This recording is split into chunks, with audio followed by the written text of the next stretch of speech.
have devoted a full chapter on women in bureaucracy. Yeah. Yeah, so I want to take your views on two things. Firstly, do women face more hardship during preparation compared to their male counterparts? Secondly, what kind of challenges do women bureaucrats face once they join the service? So right. So your first question is relating to the preparation Yes. journey for a women aspirant, for a female aspirant. Recently the UPSC 2022 results were announced, Yes. and I'm sure you also must have read the news that it is approx 34% of the total selection are the women Yes. aspirants. So that is indeed a very encouraging figure. Even in my batch, I think it was like 20 or 22% when I cleared. So this transition which is happening in our country is very, very encouraging. But I would also like to highlight that yes, of course, there are challenges more for a female aspirant, and it is not only in that rural area. हमें ये भी बात समझनी है कि ये ज़रूरी नहीं है कि जो लड़की जो रूरल एरिया में तैयारी कर रही है उसी को ज़्यादा प्रॉब्लम है. Still our society is not equal. Right. And females studying even in urban areas, they also face issues, and there are lack of family support many a times. There are societal pressures for a female to get married. There are, so sometimes the financial conditions of the parents and family in which they are not able to support the higher education of girls. So that is still there, that disparity is still there. Even in my case, I'll just like to briefly mention when I was preparing for civil services. In fact, my journey was like that कि मेरा बचपन से कभी मन में नहीं था कि मैं civil services में जाऊंगी. It was very late. In fact, when I was doing my graduation. So in my third year of graduation, I read about civil services in one of the magazines in my college. I was in Shriram College of Commerce. Yes. And I was also doing my CS. So I read about civil services, and then I discussed this with my parents and family. So initially there was no acceptance at all. I mean, there was no clarity as to why you have to appear for civil services. What is the need of being in civil services?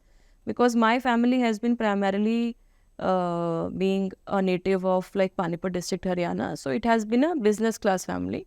But my father is a chartered accountant. So being a professional, he set up his own practice in Delhi, and that is how my birth and education per se has been in Delhi. So there was no logic they could understand कि मुझे अब ये shift क्यों करना है career में. And then I was doing well in my education and CS complete होने वाला था. So but then I kept on arguing for almost 5-6 months. This dialogue discussion went on, and then when they said कि okay, if you want to do, then my father said if you want to do civil services, then you should have a plan B.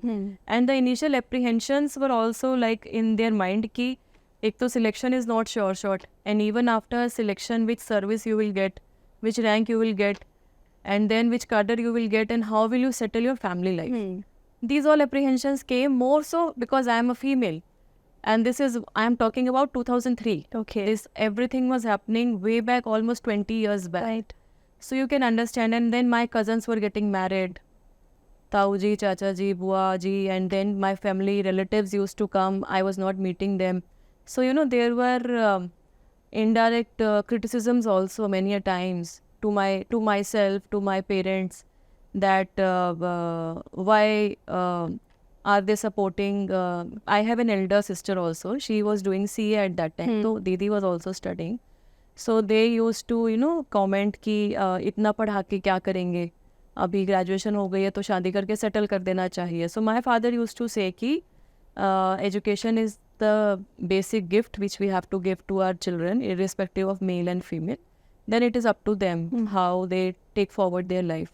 So it was also an added responsibility on us to prove our parents right and to make them proud.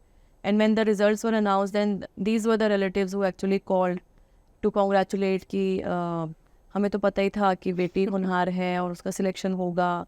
So these are experiences, and I have actually faced these kind of situations at home, at work also, being a female officer. And world is not equal. There is still not gender parity in our society. And the question which you asked, then of course my father suggested about plan B, and then मेरा पहले graduation complete हुआ, then I completed my CS in 2004. And in 2004 itself, then I took admission into law, because LLB from Delhi University, I wrote the entrance examination. I cleared that. I started my law, which was a regular course. I started my part-time job as a company secretary, because I felt ki I should have my financial support for the higher studies, and also I should get some working experience. And I, of course, started my civil services preparation. So from 2004 to 2007, these three things were moving parallel in my life. My focus was entirely on civil services. I was also doing law, which was a regular course, attending classes, doing part-time job. So a lot of issues of time management and prioritization, self-quarantine. Actually, I was in a self-quarantine, and I was very much selfish and self-conscious about my time. So for the aspirants, I just want to emphasize this point, that it is you who have to decide what is right for you. And your time which is available to you right now, ये आपको कल का नहीं मिलेगा. This opportunity you may not get in future, right? So take it seriously. And coming back to the women aspect of, so there are, I mentioned that yes, it is difficult for still the society is not equal, and women aspirants को बहुत सारी चीज़ें balance करके अपनी तैयारी करनी पड़ती है. Sometimes they are working, sometimes they don't get support from the family. Of course, now situation is changing, parents are encouraging, but it is not 100% everywhere. That is, of course, there. And when we're talking about the position of women in bureaucracy, so we till now we see that there are some profiles in Government of India, some profiles in each state, which has never seen a lady officer, which have never seen.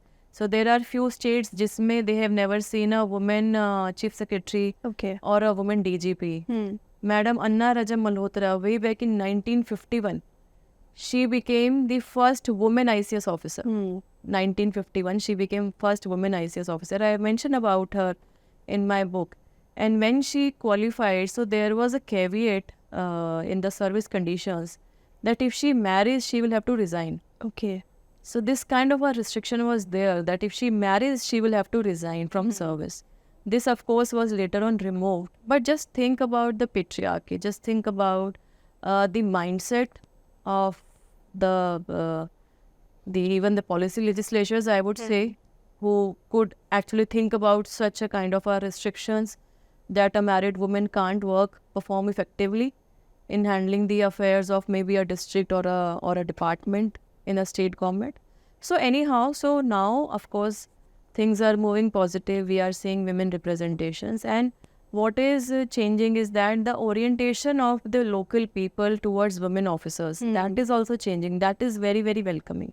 Even in my profile, there were few postings in which I became the first lady officer. Like in Gomti district, Tripura, it was one of the oldest districts of Tripura, but I became the first lady officer to be posted as a DM and collector in 2014. So for even people also to interact with a lady deputy commissioner, a lady commissioner, it is not a routine kind of a thing. But now they are also coming to terms, they are also encouraging. And wherever I have worked, thankfully, I have got people support. I have always delved into community participations, and whenever we are talking about this effective implementation of any government scheme and policy, this is incomplete unless and until we have effective citizen-government interface. That government to citizen and citizen to government. And that will come only and only when you are accessible. When the officer is accessible, when the people can meet you and you are working in teams. So that is very, very important. So I think, of course, women, of course, have had their challenging times. They're still having. But things are moving positively. And we, of course, need to encourage more women, more females to come forward. Not only in bureaucracy, but in other leadership profiles also. Women in health sector, women in space, women in politics, women in leadership profiles, women in corporate sector, women in education. Everywhere we need more and more women. Then only our society would be more gender inclusive. So true, ma'am.